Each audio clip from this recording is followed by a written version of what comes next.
12th April 1973, the Constitution of the Islamic Republic of Pakistan.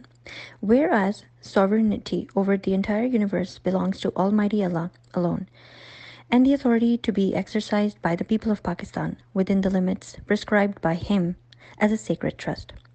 And whereas it is the will of the people of Pakistan to establish an order, wherein the state shall exercise its powers and authority through the chosen representatives of the people, wherein the principles of democracy, freedom, equality, tolerance, and social justice, as enunciated by Islam, shall be fully observed.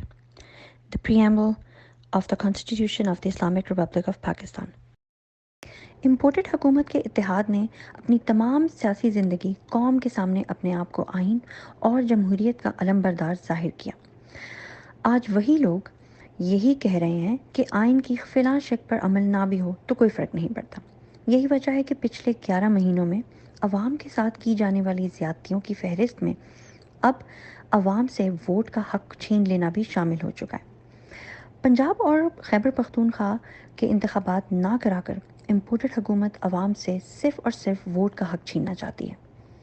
1972 کے آئین Pakistan article 19 کے تحت پاکستان کی عوام کو vote کا حق دیا جاتا ہے۔ ہمارا ووٹ ہماری آواز ہے، آپ کا ووٹ آپ کی آواز ہے۔ جب آئین آپ کو آزادی رائے کا اختیار دیتا ہے تو پھر پاکستانی عوام کو اب اپنے حق کے لیے آواز اٹھانی ہی ہوگی۔ جس طرح آرٹیکل 19 پاکستان کی عوام کو ووٹ کا حق دیتا ہے، اسی طرح آرٹیکل 224 الیکشن اور ضمنی الیکشن کا وقت معین کرتا ہے۔ جب قومی اسمبلی یا صوبائی اسمبلی تحلیل ہو جاتی ہے تو اسمبلی کے لیے عام انتخابات اسمبلی تحلیل ہونے کے 90 دن کی مدت کے اندر کرائے جائیں گے، اور انتخابات کے نتائج کا اعلان انتخابات کے اختتام کے 14 دن کے اندر کیا جائے گا۔ الیکشن ہارنے کے خوف سے آج امپورٹڈ حکومت عوام کے حق پہ ڈاکہ مارنے کے لیے متحد ہو چکے ہیں۔ پنجاب اور خیبر پختونخوا میں آئینی بحران کی ذمہ دار صرف اور صرف پی ڈی ایم ہے۔ یہی وجہ ہے کہ پی ڈی ایم کی قیادت آپ کو مختلف بیانیوں کے ساتھ نظر آئے گی، پھر چاہے وہ پارلیمنٹ ہو یا TV talk show. PDM آپ کو ہمیشہ اداروں اور عدالتوں کو ہراساں کر کے اپنی مرضی کے فیصلے منوانے کے لیے کسی بھی حد تک جاتے ہوئے نظر آئے گی۔ یہی وجہ ہے کہ آج آئین کو پامال کیا جا رہا ہے اور عدالتوں اور ججوں کو ہراساں کیا جا رہا ہے۔ نون لیگ کا عدالتوں پر حملہ کوئی نئی بات نہیں۔ آج ایک بار پھر نون لیگ اور پی ڈی ایم کی جماعتیں فل بینچ کا مطالبہ کر رہی ہیں تاکہ الیکشن تاخیر سے ہوں۔ پنجاب اور خیبر پختونخوا کی عوام اپنے حق سے محروم رہ جائیں گے۔ آئیے سنتے ہیں کہ پی ڈی ایم کی قیادت فل بینچ کی آڑ میں الیکشن نہ کرانے کے کتنے بہانے بنا رہے ہیں۔ ہم عدالت عظمیٰ کا بہت شکریہ ادا کرتے ہیں ان نو انسرٹن ٹرمز کہ انہوں نے اس فیصلے کے نتیجے میں ماضی کے تمام نظریہ ضرورت کے فیصلوں کو دفن کر دیا۔ یہ عدلیہ کی جیت ہے، یہ پاکستان کی آئین کا جیت ہے، یہ پاکستان کی جیت آئین کا جیت ہے، یہ پاکستان جو ہمیں یہ درس دیتے ہیں کہ جناب کابینہ سے فیصلے کروائیں، خود بھی آپ اپنی کابینہ سے فیصلے کروائیں۔ اپنے آپ کو چیف جسٹس کہلواتے ہیں اور فیصلے جب لکھتے ہیں تو آئین توڑتے ہیں۔ جو ڈکٹیٹوریل اپروچ ہوتا ہے، چیف جسٹس کی مرضی قانون کیا ہے، چیف جسٹس کی مرضی آئین کا کیا ہے، یہ روایت ہم توڑنے۔ تو جو ہمیں یہ درس دیتے ہیں کہ جناب کابینہ سے فیصلے کروائیں، خود بھی آپ اپنی کابینہ سے فیصلے کروائیں۔ اپنے آپ کو چیف جسٹس کہلواتے ہیں اور فیصلے جب لکھتے ہیں تو میں ایک جمہوریت پسند کارکن ہوں پولیٹیکل، اور میں سمجھتی ہوں کہ الیکشنز کے علاوہ پاکستان کا کوئی حل نہیں ہے۔ ہر 5 سال کے بعد الیکشن ہونے چاہیے پولیٹیکل، لیکن پولیٹیکل سٹیبلٹی ہونی چاہیے ملک کے اندر۔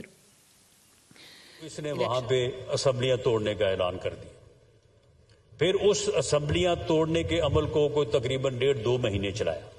مقصد کیا تھا کہ یہ بحرانی کیفیت جو ہے یہ جاری رہے، سیاسی عدم استحکام جو ہے وہ جاری رہے اور ملک کا جو ہے وہ نقصان ہو، اور اس کے بعد جو ہے وہ اسمبلیاں توڑ دیں۔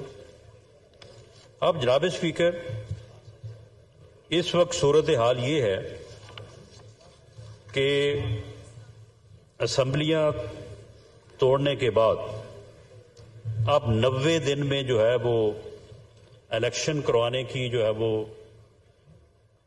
آئینی قدغن ہے. ویسے 30 اپریل جو ہے وہ 90 دن کے اندر نہیں ہے. میم الیکشن نہ کروانا کیا آئین کی خلاف ورزی نہیں ہے؟ میم الیکشن نہ کروانا. دیکھیں بات الیکشن کرانے کی نہیں ہے.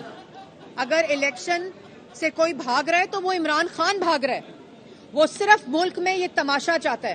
الیکشن اگر کوئی اس ملک میں کرا سکتا ہے اور کوئی چاہتا ہے کہ ہو تو وہ جمہوری جماعتیں ہیں. کہا جی کہ ہمارے پاس اس وقت اتنا عملہ نہیں ہے کہ ہم جس طرح ریگولر ہم سیکورٹی فراہم کرتے ہیں وہ کر سکے. ٹھیک ہے. ہم نے کہا جی کہ ہمارے پاس اس وقت اتنا عملہ نہیں ہے کہ ہم جس طرح ریگولر ہم سیکورٹی فراہم کرتے ہیں وہ کر سکے. ٹھیک ہے. ہم نے کہا جی کہ ہمارے پاس اس وقت اتنا عملہ نہیں ہے کہ ہم جس طرح ریگولر ہم سیکورٹی فراہم کرتے ہیں وہ کر سکے. الیکشن کمیشن کو فائنانس بھی چاہیے, الیکشن کمیشن کو فوج بھی چاہیے, قانون نافذ کرنے والوں کی سپورٹ بھی چاہیے. اور کیا الیکشن کمیشن کو دونوں ادارے جو ہیں وہ کیا جواب دے رہے ہیں؟ آپ ملبہ ڈالیں گے حکومت پہ, کیوں ڈالیں بھائی؟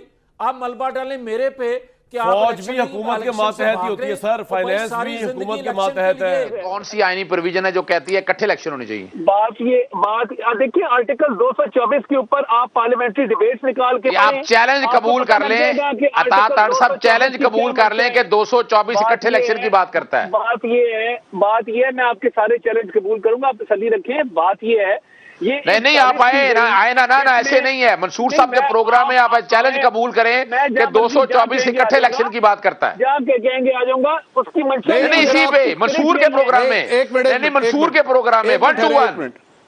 سر ایک منٹ تاڑا صاحب, do you accept this challenge?